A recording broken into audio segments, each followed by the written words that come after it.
Assalamualaikum warahmatullahi wabarakatuh. Alhamdulillahirrahmanirrahim. Wabihi nasta'in wa ala umuri dunya waddin. Wassalatu wassalamu ala asrofil anbiya wal mursalin Sayyidina Muhammadin wa ala alihi wa sahbihi ajmain. Pertama-tama perkenalkan, nama saya Diva Muhammad Akbar dari kelas Administrasi Bisnis 3D. Di sini saya akan menjelaskan atau mempresentasikan tentang manajer dalam manajemen, di mana ini dibuat untuk memenuhi tugas dari mata kuliah organisasi dan manajemen bisnis. Pertama-tama perkenalan diri yang tadi saya sudah sampaikan. Lalu di sini ada tabel dari apa yang akan saya jelaskan ke depannya yang akan datang. Yang pertama tentang manajer. Apa sih manajer itu? Nanti kita bahas tentang manajer menurut para ahli dan menurut pandangan saya sendiri. Lalu tingkatan manajer. Bagaimana sih susunan dari tingkatan manajer tersebut? Nanti kita juga akan mengupas itu. Lalu setelah itu ada tugas manajer. Apa saja tugas-tugas manajer? Nanti kita jabarkan. Yang terakhir tentang keterampilan khusus. Keterampilan khusus apa saja yang harus dimiliki seorang manajer sehingga bisa menjadikan manajer itu menjadi manajer yang berkompeten, manajer yang baik dalam mengelola perusahaannya. Mari kita mulai. Sebelumnya di sini ada sedikit quotes. Berharap yang terbaik, bersiap untuk yang terbaik. Maksud di sini yaitu berharap akan mendapatkan nilai yang terbaik. Namun di balik itu, dengan kemampuan yang serba kekurangan, karena saya merupakan manusia biasa yang perlu untuk belajar lebih, yang dimana saya juga masuk kuliah itu untuk belajar, sehingga saya pasti bersiap untuk mendapatkan sebuah kritikan yang bisa disebut dengan karena performa saya yang buruk. Begitulah sedikit quotes dari Chris Bradford. Kita lanjut saja. Manajer. Yang tadi saya sudah sebutkan, manajer. Apa sih manajer itu? Kita mulai. Manajer. Menurut James Stoner, manajer merupakan orang yang menyelaraskan tulisan yang saling bertentangan dan menentukan prioritas. Manajer harus berpikir secara analisis, membuat keputusan yang lebih baik, bisa disebut membuat keputusan yang lebih baik, dan konseptual, mengidentifikasi. Menurut Stoner, manajer merupakan orang yang menyelaraskan tujuan yang bertentangan. Maksud di sini yaitu di mana manajer dapat menyatukan tujuan-tujuan yang berbeda yang ada pada bawahannya menjadi tujuan yang padu, yang menjadi tujuan yang satu. Lalu menentukan prioritas. Manajer di sini juga haruslah tahu di mana letak keperluan yang harus diprioritaskan, mana keperluan yang harus dikesampingkan. Nah, disinilah gunanya manajer. Salah satu gunanya manajer. Lalu selanjutnya, manajer harus berpikir secara analisis. Nah, selain harus menentukan prioritas, manajer juga harus berpikir di mana setiap keputusannya itu harus yang terbaik. Walaupun manajer seorang manusia Namun berkat mungkin karena pengalamannya bisa menjadikan keputusan-keputusan yang diambilnya bisa menjadi keputusan yang terbaik. Lalu berpikir konseptual. Maksud di sini ialah manajer tahu apa yang akan dia lakukan, apa yang akan dia berikan arahan kepada bawahannya. Di kepalanya itu punya konsep untuk memberikan bawahan-bawahannya perintah-perintah untuk melakukan tugas-tugasnya. Itulah menurut si Stoner tadi. Nah, lalu di sini saya mengambil kesimpulan, jadi manajer adalah orang-orang yang memiliki pengalaman, pengetahuan, serta keterampilan yang baik dan diakui oleh organisasi atau perusahaan tersebut untuk dapat memimpin, mengendalikan, mengelola, mengatur, serta mengembangkan organisasi dalam rangka mencapai visi dari perusahaan, visi atau tujuannya. Ya begitu. Manajer adalah seorang pemimpin yang dimana kegunaannya tuh atau job desk-nya tuh untuk mengendalikan orang-orang demi mencapai tujuan dari suatu perusahaan. Begitulah sedikitnya. Kita lanjut ya. Poin yang kedua yaitu tipe manajer. Ada yang sesuai tingkatannya dan aktivitasnya. Bentar. Tuh. Bisa dilihat tipe manajer dibagi sesuai dengan penggolongannya. Yang pertama berdasarkan tingkatannya dan berdasarkan cakupan aktivitasnya. Yang pertama berdasarkan tingkatannya.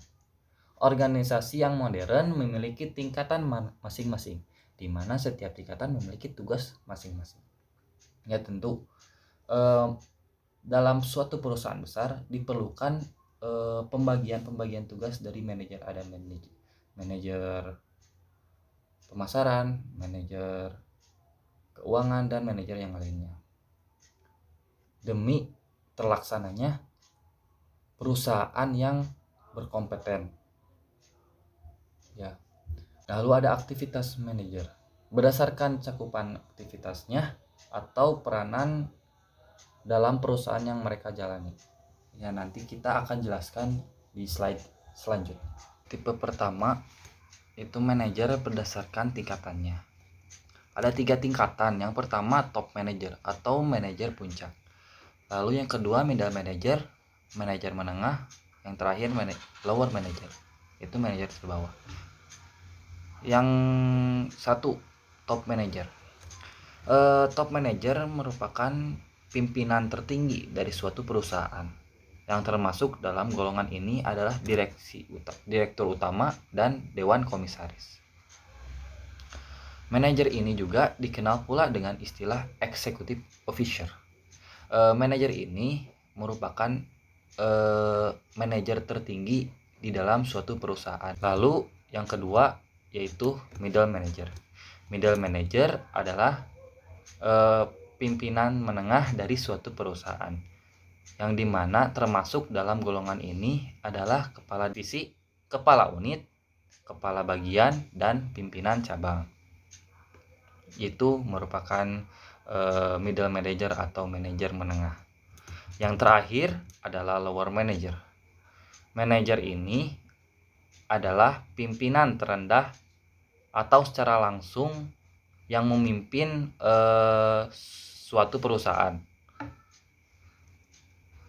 Ini berguna untuk mengarahkan dan mengawasi para karyawan, pelaksana atau operasional dalam mengerjakan tugas-tugasnya supaya tujuan-tujuan perusahaan tercapai. Dalam fenomena ini bisa dibilang lower manager itu mandor.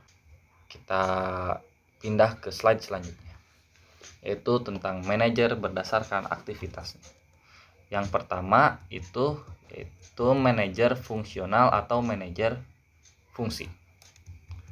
Manajer ini aktivitasnya ialah bertanggung jawab hanya untuk satu bidang saja, yaitu bidang fungsional, seperti dalam bidang produksi, pemesanan atau keuangan. Itulah itulah fungsi dari manajer fungsional. Lalu yang kedua yaitu manajer umum atau general manager. Manajer ini membawahi sebuah unit yang kompleks seperti sebuah anak perusahaan atau sebuah divisi. Ia bertanggung jawab atas semua kegiatan dari unit yang dipimpin seperti produksi, operasi, dan pemasaran. Sebuah perusahaan kecil biasanya hanya mempunyai seorang manajer umum. Namun, perusahaan besar mempunyai beberapa manajer umum yang bertanggung jawab atas satu divisi. Yang perlu digarisbawahi, manajer fungsional atau manajer umum, tugas dan wewenangnya sama, yaitu melakukan perencanaan, pengorganisasian, memimpin, dan mengontrol. Beralih ke tugas-tugas dari seorang manajer. Yang pertama yaitu manajer puncak. Di sini ada tugasnya yaitu bekerja untuk mengkonsep atau mewujudkan visi dan misi perusahaan. Seperti mewujudkan visi misi dari tempat dia bekerja, perusahaannya tersebut. Terus yang kedua, merancang strategi perusahaan secara keseluruhan. Yang ketiga, mengedepankan pekerjaan dengan format keputusan bersifat umum. Dan selanjutnya, memerintah pihak middle, menengah, dengan tujuan sesuai dengan yang diarahkan. Maksud di sini yaitu manajer puncak memberikan arahan terhadap manajer tengah. Manajer tengah yang nantinya akan memberi arahan kepada manajer bawah. Itu berguna agar dalam jalur birokrasinya akan lancar, tidak ada hambatan dalam berkomunikasi. Selanjutnya, manajer tengah. Manajer tingkat menengah bertugas menjembatani informasi yang berhubungan antara manajer puncak dan manajer tingkat wasita. Seperti yang kita bahas tadi, bahwa si manajer tengah ini bertanggung jawab atas komunikasi antara manajer puncak dan manajer bawah, di mana manajer puncak harus melalui manajer tengah bila ingin menyampaikan sesuatu kepada manajer bawah. Bila tidak dilakukan seperti itu, akan terjadi gap kekuasaan, di mana si manajer tengah tidak ada fungsinya di dalam suatu perusahaan tersebut. Bila di mana manajer puncak langsung memberikan instruksinya kepada manajer bawah. Yang kedua, tak memperkecil resiko pekerjaan yang akan terjadi nantinya. Ya, tugas lainnya dari manajer tengah yaitu meminimalisir resiko yang akan terjadi dalam produksi ataupun pemasaran dan lainnya. Itulah tugas manajer tengah.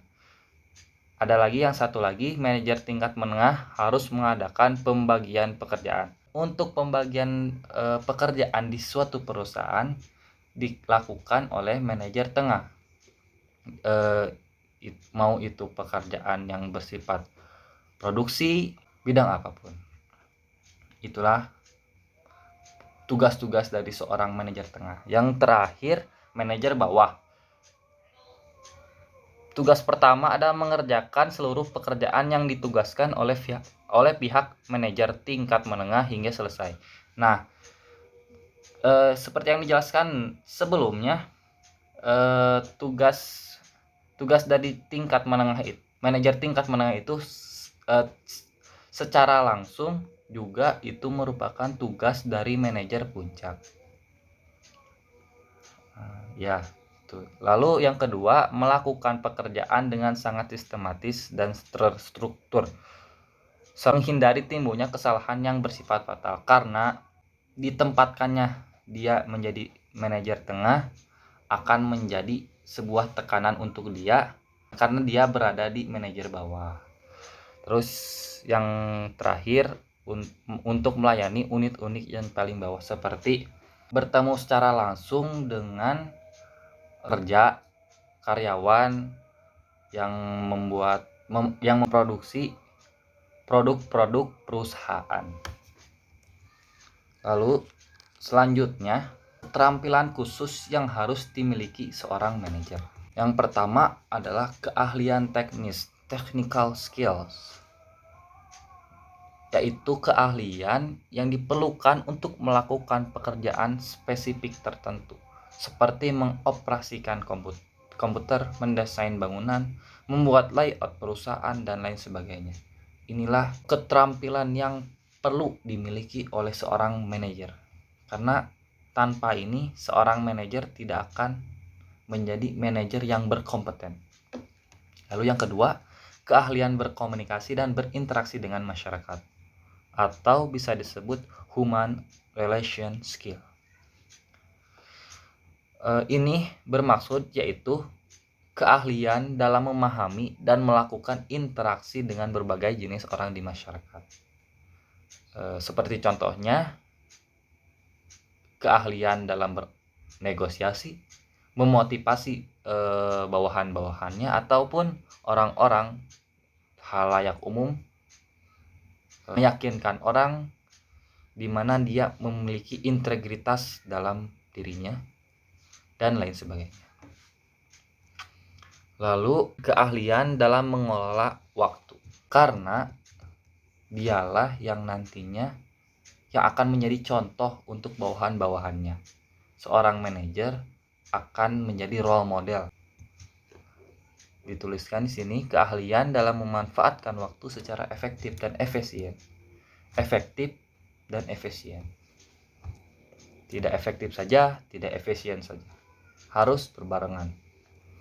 Lalu beberapa keahlian lain yang juga diperlukan dalam manajemen atau pengelolaan bisnis. Lalu yang terakhir, di sini ada sedikit typo, mohon maaf. Yang terakhir, keahlian dalam hal teknologi. Nah, ini untuk zaman yang serba modern, serba menggunakan gadget, menggunakan laptop, handphone, tab, atau apapun itu, sangat berperan penting dalam kemajuan suatu perusahaan di era modern ini. Karena dengan adanya teknologi, perusahaan akan lebih cepat berkembang dan pekerjaan-pekerjaan dalam perusahaan pun akan dipermudah. Selanjutnya, terakhir kesimpulan. Pertama, manajer yang bertugas dan bertanggung jawab atas semua bawahannya serta membuat rencana, mengatur, memimpin, dan mengendalikan karyawan untuk mencapai suatu tujuan organisasi atau perusahaan yang dijalankan.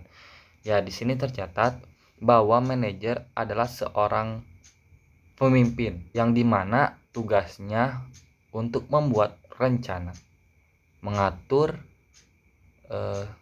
tentunya memimpin dan mengendalikan karyawan atau bawahan-bawahannya. Yang kedua, ada dua tipe golongan dalam manajer. Yang pertama, menurut tingkatannya yang kita bahas tadi. Yang tadi itu pertama top manager atau manajer puncak, yang kedua middle manager, manajer tengah, yang terakhir lower manager, manajer bawah. Yang kedua yaitu aktivitasnya, berdasarkan aktivitasnya. Ada dua tadi. Yang pertama manajer fungsional, yang kedua manajer general atau manajer umum. Lalu yang ketiga, terdapat berbagai tugas di setiap tingkatan manajer. Ya, yang sudah dijelaskan tadi, setiap manajer memiliki tugas-tugasnya masing-masing. Menjadikan perusahaan itu akan mudah berkembang karena dalam satu manajer akan fokus melaksanakan tugas-tugasnya. Yang terakhir, keterampilan menunjang seorang manajer melakukan tugasnya dengan baik. Ya, seperti yang tadi jelaskan, dengan keterampilan yang komplit, seorang manajer akan menjadi seorang yang berguna untuk perusahaan. Begitu pula untuk dirinya sendiri, untuk orang lain maupun negara. Sekian dari saya. Mohon maaf bila banyak kesalahan, banyak tutur kata yang kurang baik, masih banyak perlu belajar demi kesempurnaan dari diri saya. Walaupun manusia itu tidak yang sempurna, namun saya belajar untuk menjadi sempurna. Akhirul kalam, fastabiqul khairat. Wassalamualaikum warahmatullahi wabarakatuh.